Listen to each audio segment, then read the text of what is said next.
Bedo konjo aneno pe ote mathoth kotenre kod pogruok mago maga iwacho ni social house, market houses gi mago maga affordable. Kilerne gi pogruok mabende nitiere nikech kata mana John Malcolm wacho ni penj na Tutah ni iluongo gi nango ni udi manego gi ogonyore ka bechgi to tek kamano.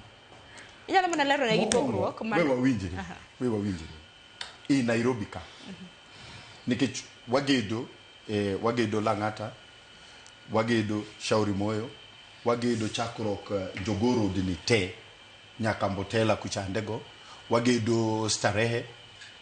Wakungu wapenjire ni sani i Nairobi ka kidwa nyiew ot mar 3 bedroom mokwongo 3 bedroom i Nairobi ka in pesa di kwadwa mundu wangen gini nengo moyweyo. Sani i Nairobi ka luwere gi kama idwa nyiewe ot.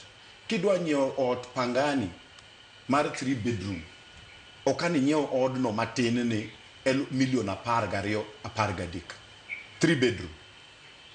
One ma Park Road $1,300,000 kara nengo moyweyo nan nikech one in 3 bedroom ten gi duration mar chudo Higni 25 nengo moyweyo korenan nikech wan wawacho ni 3 bedroom wami bi 350 $1,300,000 mano 3 bedroom 2 bedroom wawacho ni wami gu $2,250,000 1 bedroom wawacho ni wami gu $1,150,000 ai studio ingeni tie pogruok mar bed sitter gu studio.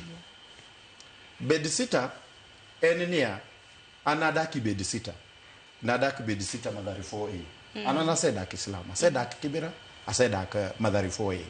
Bed sitter tiende ne ini ot lakini bath no woko studio ini ot cho gu bath ni.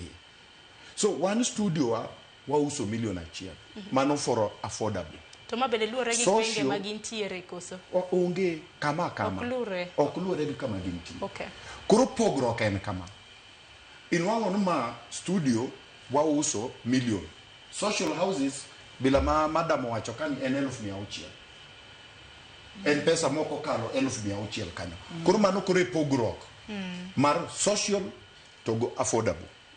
So gima joneno onego beni penjire samwa wacho ni udgi gin udi manengo moyweyo okwong odhi market openjire ni od ni muindi kogero kata oriogero kata investor ogero 3 bedroom house Lang'ata in pesa di to magruto gi in pesa di.